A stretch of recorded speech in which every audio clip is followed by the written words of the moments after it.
দুইবারের বেশি প্রধানমন্ত্রী হতে পারবে না। টার্ম লিমিট থাকবে 2বার। যিনি একবার প্রধানমন্ত্রী হয়েছেন তিনি রাষ্ট্রপতি হতে পারবেন না পরবর্তীতে।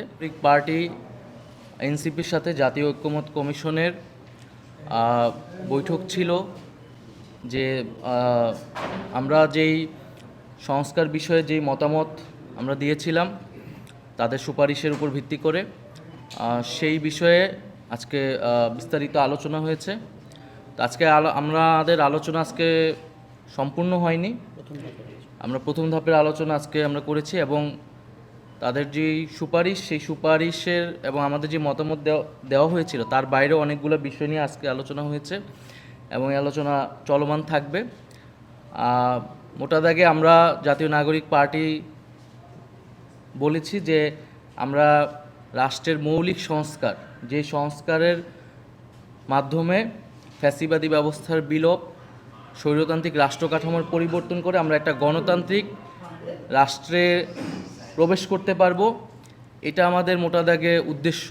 সেই উদ্দেশ্যের ভিত্তিতে আমাদের যে সংস্কার প্রস্তাবনা, আমরা আজকের আলোচনাতে আমরা ক্ষমতার ভারসাম্য, আমাদের যে সংবিধানে এক ব্যক্তি কেন্দ্রিক একটি কাঠামো, প্রধানমন্ত্রীর কাছেই সব ক্ষমতা কুক্ষিগত, সেটার কিভাবে গণতন্ত্রায়ন করা যায়, রাজনৈতিক প্রভাবের বাইরে গিয়ে এবং এক ব্যক্তির প্রভাবের বা প্রধান নির্বাহীর বাইরে গিয়ে সাংবিধানিক যেই নিয়োগগুলো রয়েছে, প্রধান বিচারপতি এবং অন্যান্য যে নিয়োগগুলো রয়েছে সেই নিয়োগগুলো কিভাবে আমরা বাস্তবায়ন করতে পারি এবং যে শান্তিপূর্ণ ক্ষমতা হস্তান্তরের প্রক্রিয়ার ক্ষেত্রে আমরা কোন ধরনের প্রাতিষ্ঠানিক নিয়ম তৈরি করতে পারি, এছাড়া নারীর ক্ষমতায়ন এবং বিচার বিভাগের স্বাধীনতা, মোটা দাগে এই মৌলিক বিষয়ের উপরে আমাদের আলোচনা ছিল। সেক্ষেত্রে আমরা প্রধানমন্ত্রীর ক্ষমতার ক্ষেত্রে আমরা বলেছি যে 2বারের বেশি প্রধানমন্ত্রী হতে পারবে না। টার্ম লিমিট থাকবে 2বার সর্বোচ্চ।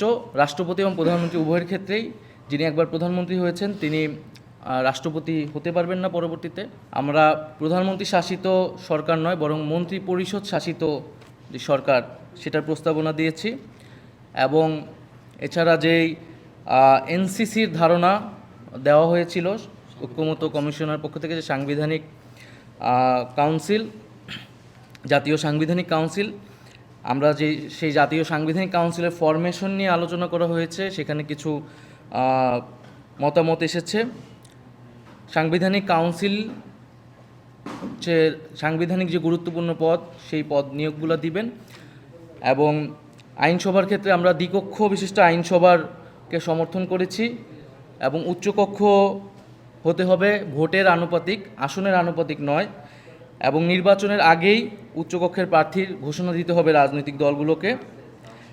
আমরা 100 আসনে নারী প্রার্থী প্রত্যক্ষ ভোটে প্রতিযোগিতা করে সংসদে যাবে, এ প্রস্তাবকে নীতিগতভাবে সমর্থন করেছি, কিন্তু এটার পদ্ধতি কী হবে সেটার কয়েকটা প্রস্তাবনা এসেছে, সেটা এখনও আমরা চূড়ান্ত হয়নি।